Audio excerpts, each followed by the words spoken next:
Hi, in this video we are going to learn about form controls. We have already seen quite a bit when we were doing dynamic charts and when we were doing macros.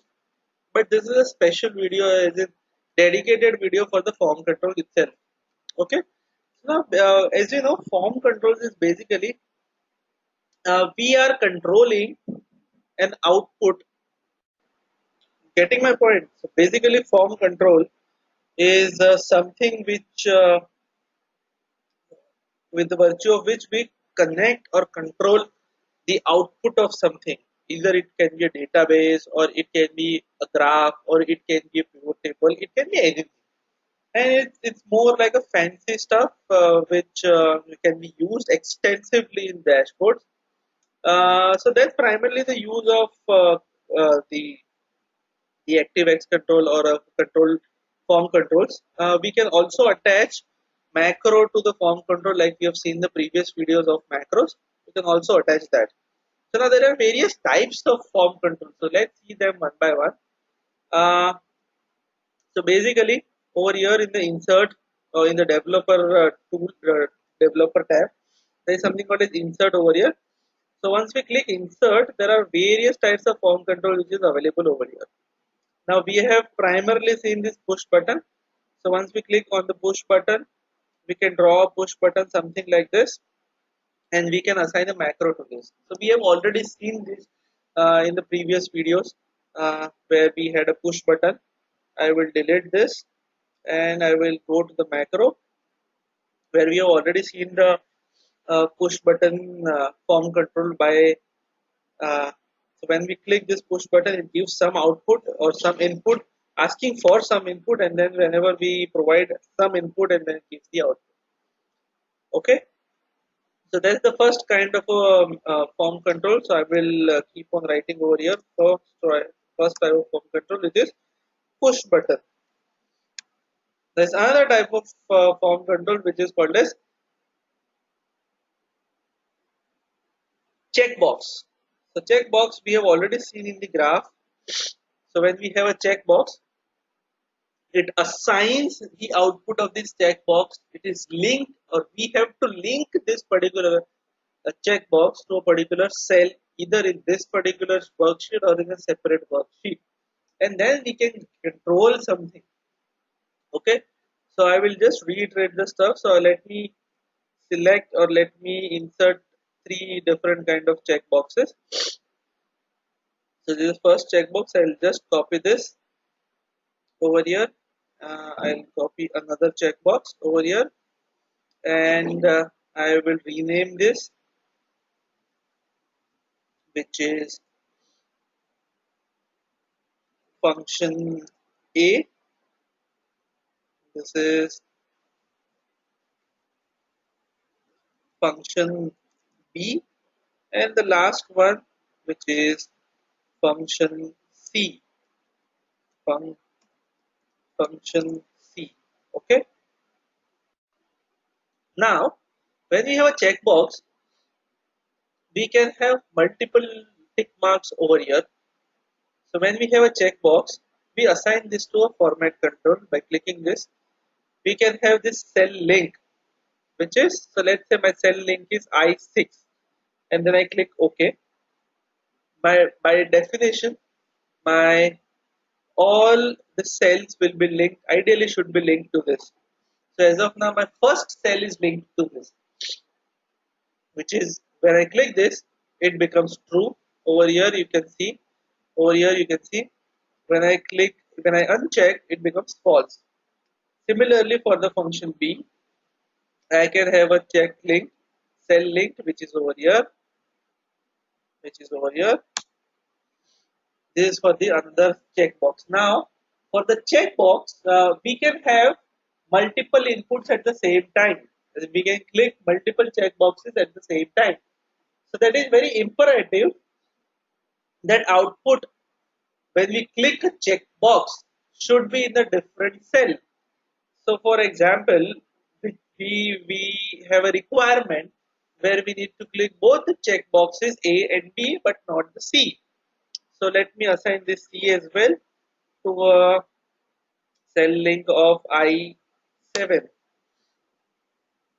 So when I click this, okay, so I have a requirement where both the cells has to be, rather both the function A and function B has to be clicked or to be selected, not the function C.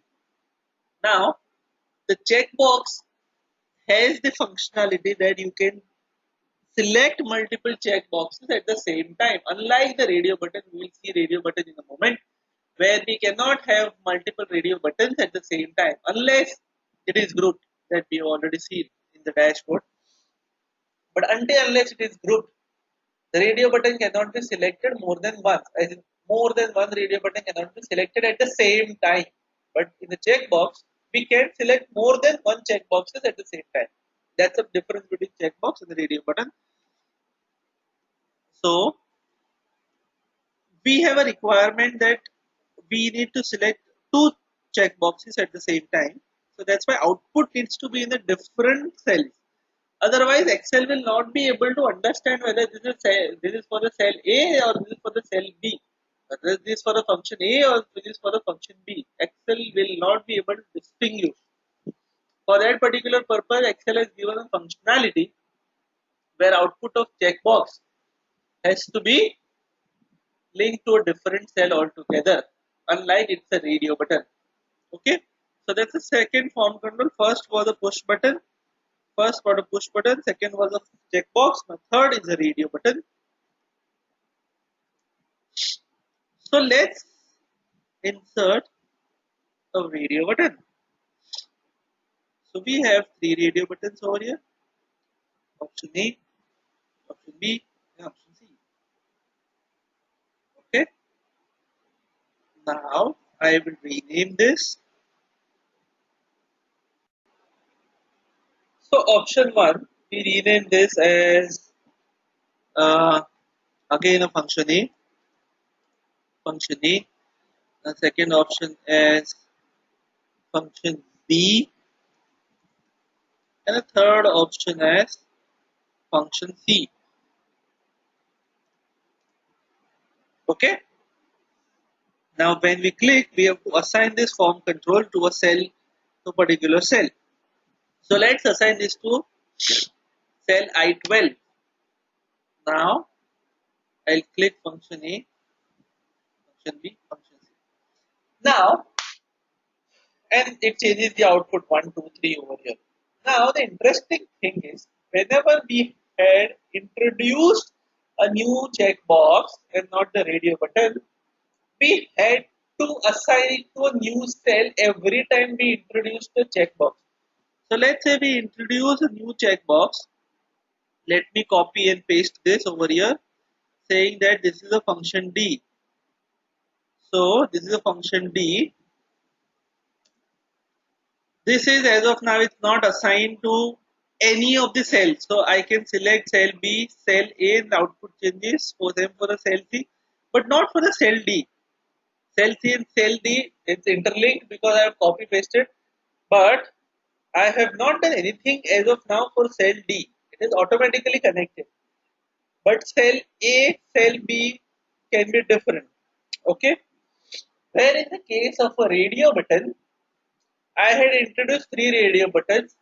All three of them, so irrespective of whether I assign it to one, whether I assign it to two, or whether I assign it to three, as soon as I assign any cell reference to one particular radio button, it will automatically assign to all the radio buttons in that particular worksheet.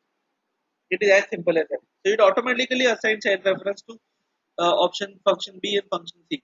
So whenever I click second radio button, output is 2, first is first, 3 is 3. Alright. So I can have only one radio button selected at a time in that particular worksheet. It is as simple as that.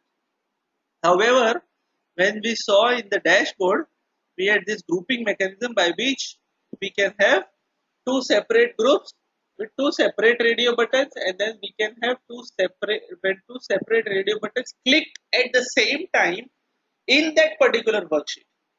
Okay. So that is another form control, which is form control 4, which is group radio button. Okay. And the last and the most popular one is this combo box. Okay, which is more like a list. So I prepare a list. Okay, this is not this one. I prepare a list. Okay, this one. This is the one. This is a list box. So I prepare a list. You click on the list box and you prepare a list. By default, it comes with the scroll down button. When I right click this, it gives me a format control. It asks for the input range. Input range is, let's say I have 8 cells, then my cell link is J14 and I click OK. So I write something here A, B, A, B, C, D. So like you see, once I fill this list, it automatically appears in this list box. E, F, G, H, and I. Now you see, I didn't appear in the list box because I had selected cell range from 14 to 21. Now let me make it till 25. So I automatically appears over here, and now as you see, my drop down is also active over here. Like you see, I, J, K, L. So my drop down will also work over here. M doesn't work. M, okay, no, M is not required as such.